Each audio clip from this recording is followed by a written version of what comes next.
And this guy had it printed in these professional law agencies. It was printed on Monday. You know, it was there on Sunday. You know, it must have cost somebody $2,000 or something to get that printed beautifully like that. And we go to the first court, and the judge is very interested. And the judge is asking me all kinds of questions. How did you do this? Why did you do that? You remember his name? How many people? Hoffman. I have a huge scrapbook on that. And Democratic Party. Does that help? The Democratic Party, and he says, and Mr. Young, why did you do this? And what's the importance of folk singing in American history? And what is this and what is that? And I tell the lawyer, I can't think of his name now, but he's a great guy. Left court? What? The left court? No. Oh, the guy was a hero. He really did a perfect job. Couldn't have done better. And the guy says to me, Izzy, when a judge talks like that to you, he's interested, you like around science, he did this, he did that. When he shows interest in what you're doing, that means he lost the case. Must look like a good time. You understand? I was going to come in a judge. The same thing happened with the Molina case. The judge was the most sympathetic judge. Very sympathetic, that's the word. Yeah, they did their own defense. He helped them. And then when he gave the charge to the jury, he gave the hell, and they were convicted, and they did a month in jail for running the theater basically illegally without permission. They didn't. The taxes weren't. So anyway, go ahead. We make an appeal. You know, Izzy Young, with the help of the American Civil Liberties, makes an appeal. We go to the appellate court, and I'm dreaming. Boy, this case is going to go up to the Supreme Court. You know, an obvious case of people, imagine singing a song. How could that be possibly called illegal in America? So the second court, unfortunately, there was a one-line decision in the New York Law Review and New York Times. Judge Hoffman's case is thrown out. Oh, thrown out? Yeah, one line. Now the thing is... So you won on appeal? Yeah. Very quickly also. I mean, it's so obvious that you got to have the right to sing in the park. Yeah, it's so obvious that that the same kind of case keeps coming up over and over. Now the people that were hurt, they could have sued. They weren't so hip in those days. Well, I don't. You can. Following what happens to the Civilian Review Board in New York City. Civilian Complaint Review Board. Yeah. I know that. I had a complaint. No, what happens? You see, the laws are nasty. That's the first thing you have to remember. It doesn't matter logically if you win a case, and then the next case 10 years later is the same case. Then you would need, all you need is a machine to press it in, and then the court says this case you win. No. It depends on the judge, the quality of the time, the politics. So go on. Do you want to hear a story about how life changed in Greenwich Village in my time? Yeah, I want you to get, we're going to go to like the closing third, why you left Greenwich Village and your life in Sweden, and how Greenwich Village has changed. Tell us, why did you leave our fair country? I haven't answered that question to myself yet. Yeah, but what did you think you would do? Well, I had a young French girlfriend. And she wanted to go to Sweden. That's why I went to Brooklyn College. Now go on. And I'll tell you, it's a sad thing. I have a reputation now. The Village Voice, Howie Smith had a big article on me after I was in Sweden a couple of years. When did you leave, by the way? 1973. And the article in the Village Voice said, and Izzy Young left with his friend's girlfriend to go to Sweden. And it wasn't his friend's girlfriend, it was his French girlfriend. You know, on a tape, you understand? Oh, well... so everyone was asking me, who did this girl, you know, that was his reputation I have. You should have sued the Village Voice. I should have sued the Village Voice. So, you understand, Oscar? A terrible mistake well, like that. It's a better story. And you can't defend yourself. So... Yeah, you could. Did you send a letter in? Oh, everyone knows the story, nobody reads. No, you wanted to... You thought it was a little more spicy that way. I had a French girlfriend, a young girl, and for some reason, we hardly had to touch each other. She would get pregnant very easily. I mean, we were a perfect pair. And she didn't want to have a baby here. So we moved to Sweden. So she got pregnant with that, you're sleeping with that, you Well, we just went like this. Because I have friends Change that... the bath water. What? They didn't change the bath water. That's it. That can happen. No, Rare. I have friends, they fucked their wives, for 6 years trying to have a baby. Yeah. And, we didn't have to try Okay, so so much. she, you see, and see, up I'm until blaming now, her. I thought you had ideological reasons. Ideologically. Well, I've been to Sweden 2 times, and I felt... You felt America was going to hell. I felt America was going... How did you know that? Yeah. So tell us about what you didn't like about the village. And in other words, you had something pushing you out, and you had something attracting you there. Now, what didn't you like about the village? Greenwich Village had gone to the dogs. There was nothing left that I could identify with. What do you mean gone to the dogs? That's very vague. There was nothing... That's speciesism. Species, okay. Greenwich Village had gone downhill. Why? There was Business only had gone- button stores, basket houses, poster stores, which had nothing to do with Greenwich Village. My idea of Greenwich Village was a Provincetown playhouse, park. It was commercial, right? Did that become Totally more commercial. When I came in there, when you came in there, it was totally commercial too, but there was room for little places. There could be little jewelry stores that sold jewelry for $6, $7, $8. There could be little bookshops. There could be little flower shops.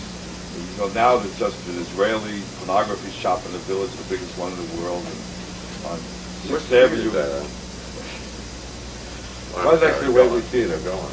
On 6th Avenue, there's 22, I've talked about this with Oscar, there's 22 different eating places on 6th Avenue between 3rd Street and Bleecker. One has got cookies, one has got green cookies, one has got blue cookies, and one has got Haagen-Dazs, and one has got brand muffins this. All right, so I'm going to be the devil's advocate now. But your place was also commercial, but it wasn't quite like these. I mean, Well, you were selling stuff. His place was never money-making commercial. They could have been losing commercial. Okay, You know, it was nice. those are the good kinds of commercials. No, here's That's the kind we anarchists like. No, here's the problem. Here's the problem. In other We're words, living in a capitalist If he society. was making big money, he could use that place as a write-off. yeah, you know that joke. This is a non-profit organization. Yeah, but we didn't plan it that way. We didn't plan it that way. But I was actually a member of a non-profit co-op and it worked for one. So I got to go tell on, you, go on. I have the proof that the village had gone to hell. Yeah. You're right, Izzy. Greenwich Village is turning to shit. You can't walk on McDougal Street. It's not pleasant anymore. You know, in the time you remember that little Italian clam shop across the street where you get clams? Yeah. That was managed, that was personal. You remember the little pasta place around the corner from you? That was owned by an Italian family. It was a real family place. And now, what do you got now? Reggio, all these places, they're ripping off people, Cafe Wa ripping off people. And he said, Izzy, you're right. The village is shit. There's no place for families anymore. There's no respect for people anymore. They all disappear. McDonald's, right? The problem is that these commercial places only sell what's selling now. Now, I'm not against Koreans, I'm not against Vietnamese. They're selling postcards on 4th Street. It's got nothing to do with 4th Street. They could be on 42nd Street also. You understand that all these food stores could be on 42nd Street. They're there only because it's a high-volume tourist area. There's nothing to do with culture, nothing to do with the songs Bob Dylan, Izzy Young, or Provincetown Theater, or... All right, so let's jump ahead now. You moved away from for those reasons too. Now you come back. How many years have you been in Sweden? 23 years. So what has happened? 4 months and 12 days. Since you left? My rap. Since you left and came and until now, have things stayed the same, gotten worse, or gotten better? From this point of view, the culture of Greenwich Village. The culture of Greenwich Village is disappearing. And what? Yeah, and what about? Do you know the And what I East see Village? instead- Did the East Village replace? Become what Greenwich Village is? There's a lot of interesting places on the east side. And one problem I have, because I walk a lot, I walk up 2nd Avenue, I walk down 1st Avenue, I walk up 3rd Avenue, I walk down East 7th Street all the way to Thompson Square, I walk down East 1st Street all the way down. And I don't know how you could afford to live in New York City now. There's got to be 200 times more restaurants now than there were in our time. It's called Yuppie Town. It's called Yuppie Town. What now. happened in New York and all over America is that the rich got richer and the poor got poorer. So there's no place where a young person can come easily from out of town. Well, if you have a lot of money, it's very easy. Yeah, but if you You have go a lot to of a money, right. you go to a sort of Jewish place, then right next to it is a Yeah. sort of a Thai place, and Yeah. right next to that is, you understand? So there's a lot more places to sit down and So to return to the village, aren't there still like theaters and bars where music is playing? Bottom line is here, and there's a few places left. but And on the East it's not Village, as good there's- as it was. Then is that what we're saying? There was the Cine. My daughter goes there all the right. time. On the East. So in other words, whatever was really intimate and good and developing and good for young people and young artists has moved to the East Village. Yeah, Right. except the Cine, which we went there Yeah. twice. We had a good time. Tuli went there 3 or 4 times in Yeah. September. They don't pay the singers anything. They're doing the singers a favor. So then, Oh. so then like it's They're still doing like them a the good favor. old days. It's still like the good old days. They're doing them a favor. How can you have it? You're complaining about commercialism, and now you're saying the singers aren't getting paid. Maybe those coffee shops don't make that much Izzy, money. Betty, you be careful. Watch out, Listen, watch out, These I'm people would political work for lawyer. nothing on McDougal Street Yeah. and come to me to borrow a set of strings. I said, why don't you borrow a set of strings from Manny Roth? I said, well, he's helping me. He's my friend. Oh, they borrowed strings, and then they brought them back. You understand? Yeah, I understand. Because the reason they go to these places for free, now and then, and why they resented me, because they do a concert for me, they got paid real money, they do a real concert, but they play Cafe Waz, or the Village Gate, or, you know, whatever. Would you say? The guest, like somebody might see them. That's what we're all dreaming about. The Yeah. right person might see Would them. you say that this has something to do with a capitalist market economy? Unfortunately, The I- relation of culture, you know, to, and especially culture that doesn't make money. There's Well, not look. much room for it. How Smashing is Pumpkins. a young artist, Smashing Pumpkins, one of the guys dies last night. yeah. They charge $70 a ticket. Yeah, but then he can One of the afford kids a at my good, brother's house, then he can afford a good funeral. See, that's how it works. no. The kid pays $70, no chance to meet the artist or the musicians. They're going to hear something very much, as much as possible, like the electric sound on the album. But when I did a concert with Joni Mitchell or Patti Smith or Tuli Kupferberg or Ed Sanders, 22 people come, took in $11. You got $5.50, I got $5.50, and the people, we had a party afterwards. So the thing is, my concerts We had were a party, that was it. my concerts were like a formula. Everybody understood without saying it that this is no fucking way to make a living. But it was very important culturally. And it was Jewish fun. boys don't make a living like that. And it was fun. And All Al right. Grossman told me once at a concert, Izzy, you don't make a living for your friends. You understand? So when you read to me at the Folklore Center, it was our friends. We knew everybody in the audience. Yeah. So these kids that pay $70, they could have gone to the bottom line yesterday to listen to Peter Stamfeld, who's got some wild ideas about music and history and songs. And you can actually talk to him afterwards. You understand? All right, so let's wind this up now, because I want to ask everybody here, and you might want to talk about it. We used to have a much more intimate society, and folk music, you know, really started among just people singing in their own homes and to their friends, neighbors, in the villages, and so on. And it had its really wonderful thing. And then gradually, you know, folk music became what we call pop, or it gets mixed up. Folk rock, There's folk soul. There's world music now, but there's also the internet and incredible technology and incredible expansion of capitalism, so that Murdoch owns half of whatever anybody uses to communicate all over the world. He buys half of the European TVs in China, and we have internet and so on. So now how? I know this is a difficult question, but we should think about it. So what?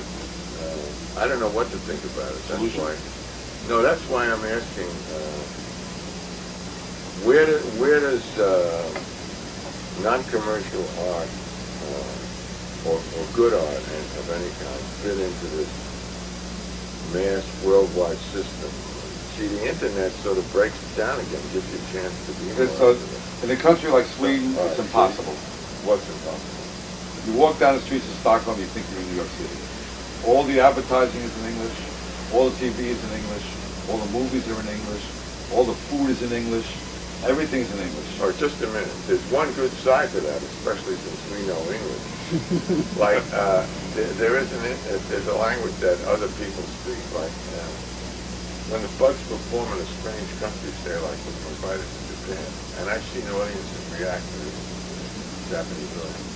They don't know what the hell you're talking about. Right. They're there to jump up and down. They feel that way. It's better if they know the language. But, all right. But you want to talk now about what happens to the Swedish culture. What happens to that?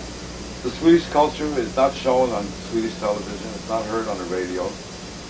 A Swedish artist can't compete with an American artist in their own country. All right, So an American artist that makes it big can become famous and known in Sweden in 12 hours now.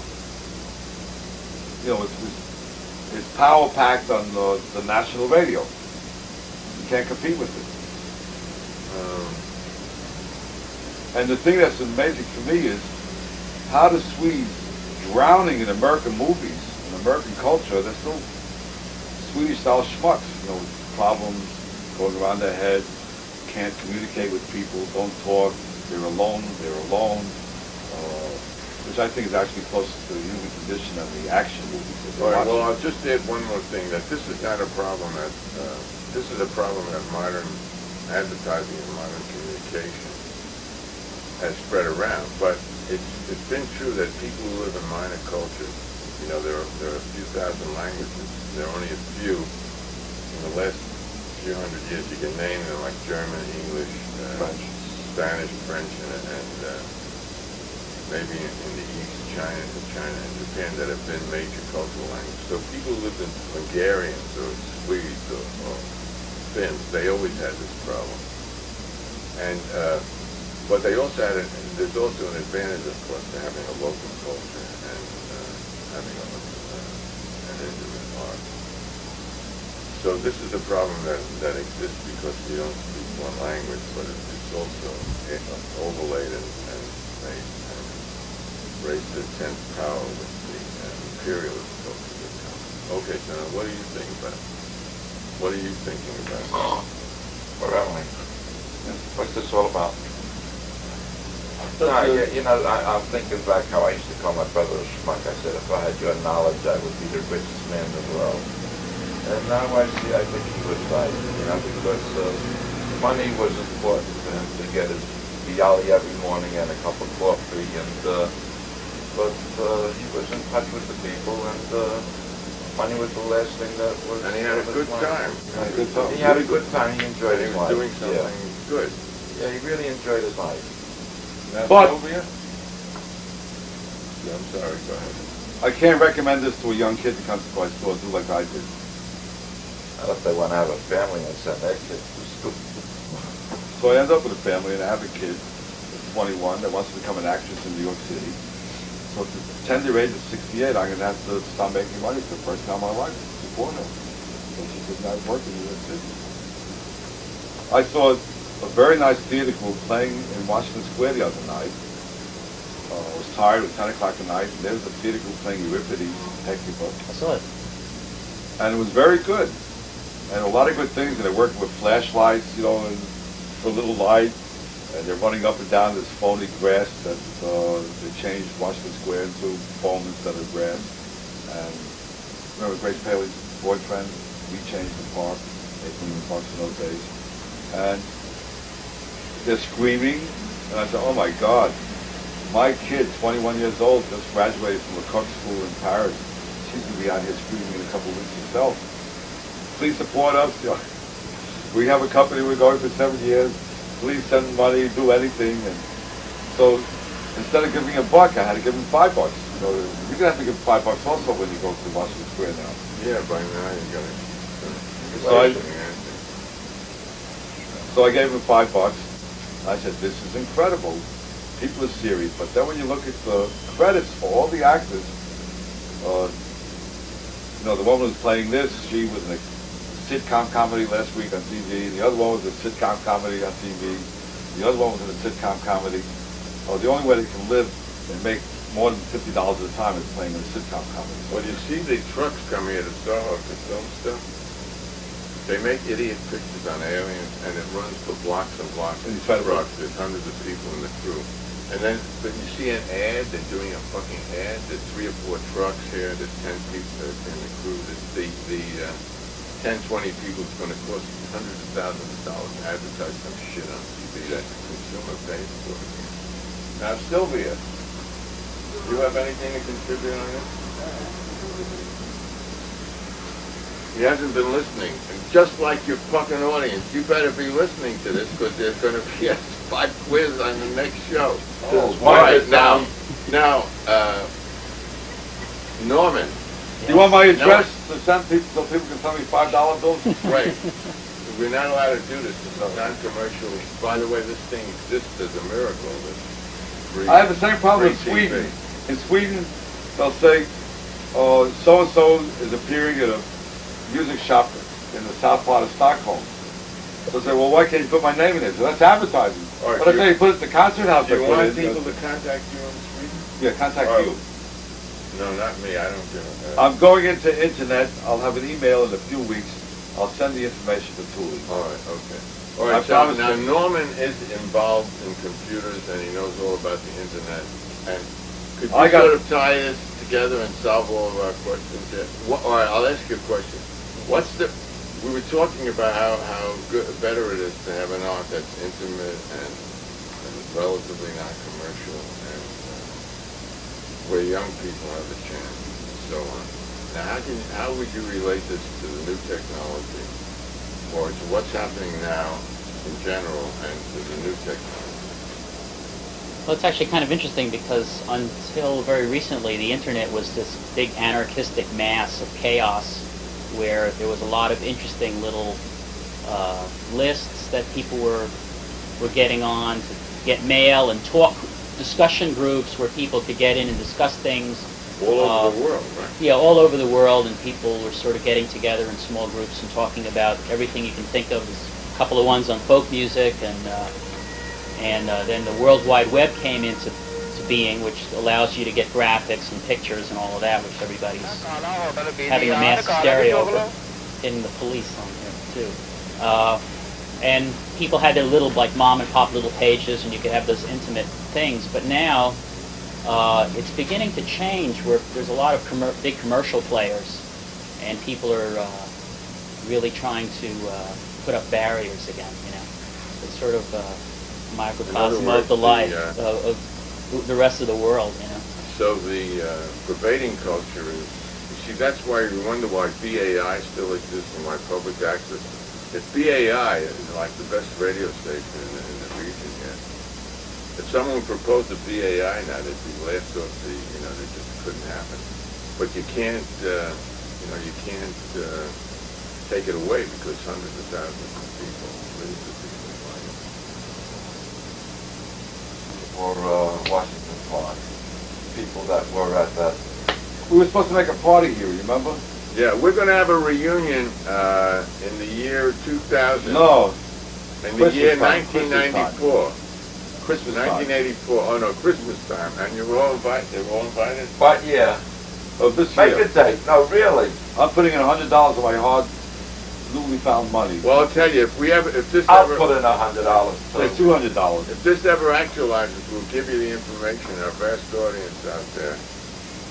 And so we were going to.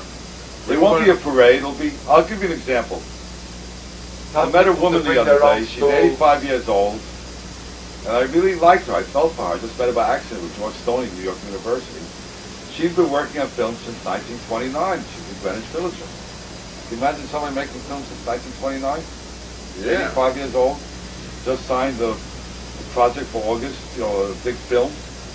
So the village has got all kinds of people like that survived the whole economic process, the whole everything. And I'm finding myself like visiting a lot of people now that would ordinarily be in the geriatric ward. So And they're not. They're we'll working. even, You should be in the geriatric ward. I am. This is it.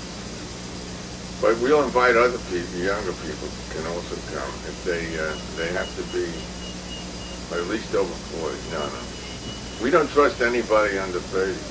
$2 admission. They'd have to pay $2. No. And maybe bring some of their own food. You know what I like? Voluntary contribution. Someone liable to give you $1,000 that With way. the heavy, Just ask 'em for with the heavy $2. yardage front. Right?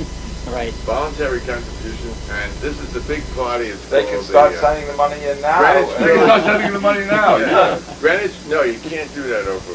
Greenwich Village No, no. Holidays of Earmark for a 2000. Earmark for a- No. You want to do it Christmas, sooner? Christmas '96 All right, Christmas '96 or 2000. was a Whichever cast comes of thousands. first. And by We'll that, get Arthur Lugo for the Village Gate, Manny Roth, all the people I've been Oscar describing. Brand, Maybe Bob Dylan will Oscar drop Brand, down. yeah, Robert Zimmerman, anyone who was Dylan will be glad to show up. He Say helps it. out his old friends. Although people say he doesn't remember anybody below 14th Street. But after this movie thing I did to him, he's going to remember us. So we're gonna wind this up now, and if you have any suggestions about, Hey, can you explain to me why Jerry Brown is the main speaker in California? and he's on BAI every day because he's the best thing Can on you the explain that? best thing on radio. Well, have you heard him lately? No. He's moved way to the left. He's a very smart guy and has a lot of good ideas. I remember he was a nice right person, winger. and a nice person. No, he was never that bad, but he. When he was the governor of California. Yeah, no, he's really a good Just guy. a If he period would have been of elected fashion. instead of Clinton, we would be in a much better spot. But anyway, so we didn't solve the questions of culture, large culture, major culture, small culture, and commerce, and our young people. How much do I get paid for today? survive. You get paid negative. You have to pay. I forgot to tell you. You have to Got pay a cup for of water. You have to pay for the tape.